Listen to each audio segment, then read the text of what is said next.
organic, unpredictable, unknown, lovely, beautiful, a sense of fulfillment.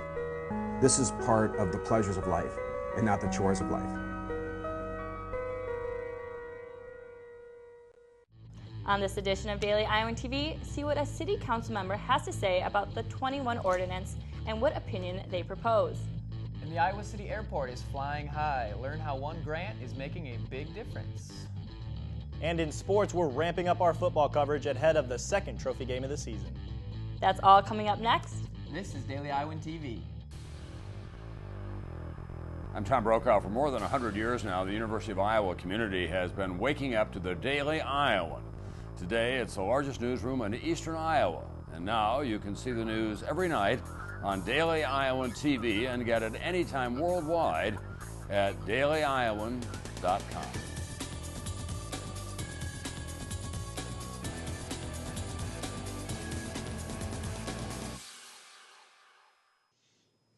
Hello and welcome to your Wednesday edition of Daily Iowan TV. I'm Rebecca Swibes. And I'm Jacob Esser. 19 and 20-year-olds may soon be able to be in Iowa City bars once again past 10 p.m. The 21 ordinance in Iowa City has been an ongoing issue for many years. After its initial implementation in 2010, it's back on the ballot this November. At a press conference earlier this morning, Iowa City Council member Jim Throgmorton told reporters he believes in the ordinance and it is a benefit to downtown Iowa City.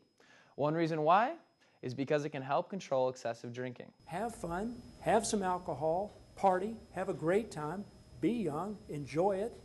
Time passes, you're not young after a while, but don't drink way too much because you'll do something stupid, you'll end up in jail, you'll end up raping somebody, you'll end up being raped, something bad will happen. Don't do it. The ordinance currently prohibits underage drinkers from attending any bars after 10 p.m. Voters will decide whether or not it should remain in effect come November. The Iowa City Airport may soon expand. They received over $4 million in grants recently. The airport is located just outside of town and is surrounded by 12 acres of personal estate. Extra money may allow them to buy that land. Land is an important necessity in order for things like businesses or even local airports to function correctly. The Iowa City Airport has recently received a several million-dollar grant from the Federal Aviation Association that will allow them to purchase some currently private property. With this property, the airport will be able to more properly abide by land and operating terms set by the FAA. With the airport having control of it, they can verify that the land itself won't be developed or won't be used in some way that could harm the airport operations. The land surrounding the airport is under the runway protection zone, which stops construction of possible hazards to the runway. The land is protected and is of commercial use, which will cost the airport a large amount of money to make it their own. Because of regulations on the land, airport officials plan to keep the current crops where they are, but could possibly see developments of the land in the future. Our goal will be first and foremost to protect the airport, but if there's a way we can generate additional revenue off of it, then I don't see that as being a conflict. Since 1996, the Iowa City Airport has been interested in purchasing the 12 acres of land, but it wasn't until they received the $4.8 million grant last week until purchasing became a reality. The Iowa City Council will make a decision on whether or not to authorize a purchase next Tuesday. Stephen Duran, Daily Iowan TV. And now for news beyond Iowa. Texas Senator Ted Cruz spoke for 21 hours to dismantle talks of President Obama's health care plan. His opposition comes as lawmakers consider shutting down the government, a decision to be made by October 1st. Explorers may have come across a real-life yellow brick road. The road is literally sprinkled with gold flecks. The shifting sea in Massachusetts may be believed to hold a treasure from as long ago as 1717. But scuba divers won't be able to see what the sea holds until June 2014. The Coralville Public Library is celebrating Banned Books Week with a special display in the library. Throughout the week, volunteers read various books that have been banned or challenged throughout the country while sitting in a display. The display's purpose is to celebrate what one librarian called one of our greatest freedoms, the freedom to read. It's really important to celebrate this week. It's one of the biggest fundamental freedoms that we have in this country, is the right to read freely and to express ourselves. The library is still looking for volunteers for the remainder of the week. Coming up later in the show, We have our own Alyssa Bergamini to tell us what's been buzzing around Iowa City. And in sports, we talk with senior linebacker James Morris about Saturday's first Big Ten matchup. But first, we have Daily Iowan TV's Tiara Simpson here in the studio. Tiara, what's the weather looking like for the rest of the week? Well, guys, this week we'll continue with the nice fall weather we've been having. It was a perfect day to lay out on the Pentecrest, and lucky for us, we can expect a little more of that this week. Tomorrow morning, it will be a tad chilly with temperatures at 56. However, moving into the afternoon, the temperature will warm up to 81. At the night, the air will cool off to 67 with partially cloudy skies. Looking towards the rest of the week, Friday will be another beautiful day with a high of 82 degrees. Saturday will look a bit gloomier with temperatures reaching 81 with a 40% chance of rain. Sunday and Monday promise clear skies and temperatures in the low 70s.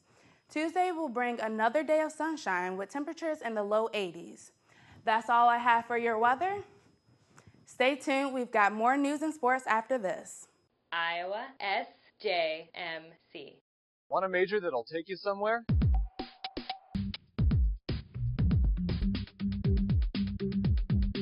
I joined and now I'm in Los Angeles, California, interning for Conan O'Brien at Warner Brothers Studios.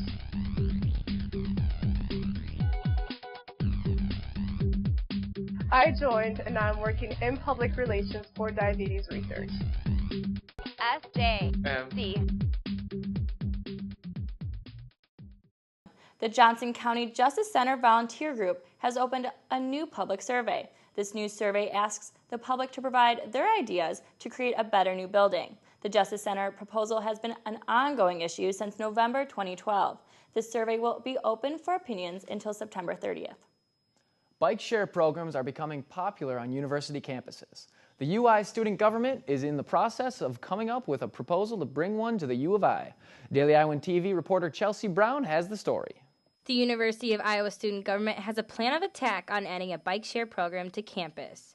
UISG's goal is to create a network of bicycle stations in proximity of residence halls and even campus buildings, with talk about one being behind the chemistry building. Personally, I like riding my bike every day when it's nice outside, so I think other students would like to ride their bikes or have an opportunity to ride a bike if it was available to them. The bike share programs would be available to both students and teachers. Hopes of an annual membership could be purchased at the beginning of the year, and bicycles could also be checked out for short-term use. UISG is in the process of applying for a grant that will go to the City of Iowa City on October 1st to see if they can receive funding to install these programs. Kind of our biggest contribution to the grant is this week we were gathering survey data just about kind of the interest from the student body in having a bike share program. So kind of after that is all submitted, we'll just wait and see what turns out, and then if we're fortunate enough to receive grant funding, then the city and the Office of Sustainability, I think, will get back to work and sort of be planning the details and the logistics of what implementation would look like, and we'd certainly be part of those conversations as well. With the new bike share program, UISG hopes to help reduce traffic control, improve local air quality, and to support students living a healthy lifestyle. This is Chelsea Brown, Daily Iowan TV. Okay, now it's time for our Wednesday segment, Hawkeye Buzz, with our very own Alyssa Bergamini. Hey guys, happy Wednesday and welcome back to Hawkeye Buzz. Put away those sandals and take out your boots because the fall season has officially kicked off, which means scarves, hats, and sweaters galore. Here on campus, students are constantly sporting their autumn attire. And I wanted to know, where in Iowa City do you find these fashionable trends? As usual, the Emmy Awards grabbed our attention this past weekend with their star-studded dresses. And us college kids need to make our wardrobe a little bit more affordable. Let's take a look at what our viewers had to say. At Silent Iowan tweeted, "For the best deals, I go to Four Seasons, but when I need a fall formal dress, I always go to Catherine's in IC, hashtag IC Fashion." At Biscuits and Garvey, love the name, tweeted, "It's all about the new Von Mar." And who said men can have style? At Dan the Man 55 tweeted, "Active Endeavors is my favorite, and I can always find name brand jackets on sale there." Lots of helpful tips, and thanks to all those who replied. Continue to stay interactive by tweeting at me, Alyssa Bergamini, or Daily Iowan TV. That wraps things up for today. Back to you guys at the desk. Thanks for that buzz, Alyssa. I think, I'm a big fan of a lot of the boutiques here in Iowa City, but I'm a guilty online shopper. Yeah, I found a good deal or two online, but Iowa City sure has a lot to offer. Yeah, okay. But now let's toss it over to our own Cody Goodwin in the sports studio for a look at everything black and gold. Cody? Thanks, guys. I might add, though, I do my best shopping back in Kansas City, Missouri, alongside my lovely mother. Hey, guys, and welcome to your Hump Day edition of Daily Iowan TV Sports. And after 4 weeks of action, we can finally start to see how quarterback Jake Rudock compares to his predecessor, James Vandenberg. Before we get into that, though, our own Chelsea Brown caught up with James Morris to see how the defense is preparing for its first Big Ten test this weekend against Minnesota. Chelsea? Hey guys, Chelsea Brown here along defensive linebacker James Morris. James, kind of getting into things, the defense has held their opponent to less than 75 yards and hasn't allowed a first half touchdown since the season opener. So how as a team captain, do you feel the progress of this team is coming along? I feel like we've been progressing well. Obviously we haven't played up to our potential in every game, but I think there's been marked improvement, if you look at it week by week, and we're just continuing to be improvement driven and, preparing to play our best on Saturday. And Iowa's defense obviously helped defeat the Broncos this past weekend. So what is something you guys are focusing on this week to take to Minnesota? Again, like I said, I sound like a broken record, but we just want to improve, keep improving and, strive to reach our potential, see how good we can potentially be, and then, help our team win football games. All right. And James, you actually reached number 15 on the all-time tackle career with 316. Is there a drive to reach top 10? No, I don't really worry about rankings. Again, just worried about, helping our team improve, helping contribute to wins and rankings, records, all those things. Those are nice, but I think it's more just a byproduct of staying improvement driven. All right. Thank you, James. And back to you guys in the studio. Thanks, Chelsea. And while James Morris is stacking up well in the Iowa history books, how is Jake Rudock stacking up to James Vandenberg? With a third of the season complete, let's take a look at how the two compared after their first 4 games as the official Iowa starter. As you can see, both quarterbacks sport the same record through the non-conference schedule, and the statistics seem to indicate that James Vandenberg is the better quarterback, having thrown for more yards and twice as many touchdowns. Rudock, however, is better on his feet. So now let's take a look at JVB's final stats and what Rudock is on pace for. Again, Vandenberg looks better on paper, having thrown for over 3,000 yards, 25 touchdowns, and including a bowl appearance. However, paper and stats aren't everything. And now for a more in-depth look at the numbers, we hand it over to our own Whitney Blakemore. Whitney? With a disappointing 4-8 season filled with countless sacks and more interceptions than passing touchdowns now officially behind them, it is no wonder why a number of fans of the black and gold find new Hawkeye quarterback Jake Rudock favorable to that of his up-and-down predecessor James Vandenberg. While the sophomore signal caller may already appear to exhibit more poise and moxie in the pocket and better control of the game than Vandenberg, comparing how the stats stack up for Iowa's last 2 quarterbacks proved to be a bit more difficult, with the numbers showing Vandenberg having the edge in the arms race. But keep in mind, statistics don't measure everything. Rudock came into this season without taking a snap at the collegiate level, whereas Vandenberg started in 2 games and played in 5 others before being named the starter for the 2011 season. Vandenberg also had wide receiver Marvin McNutt, one of the nation's best, to lean on, significantly improving his completion percentage for the year. Rudock, too, has some key skill players like Cavante Martin-Manley, who has 169 yards through the air so far this season. But he still isn't close to McNutt, who had 413 yards after the first 4 games for his final year. Comparing players from year to year is always easier said than done, with many factors making Vandenberg's final season in Iowa City more difficult than it had to be. The Hawks left tackle Brandon Scherf was hurt for half the season, weakening the O-line and possibly explaining some of the Hawkeyes' protection issues.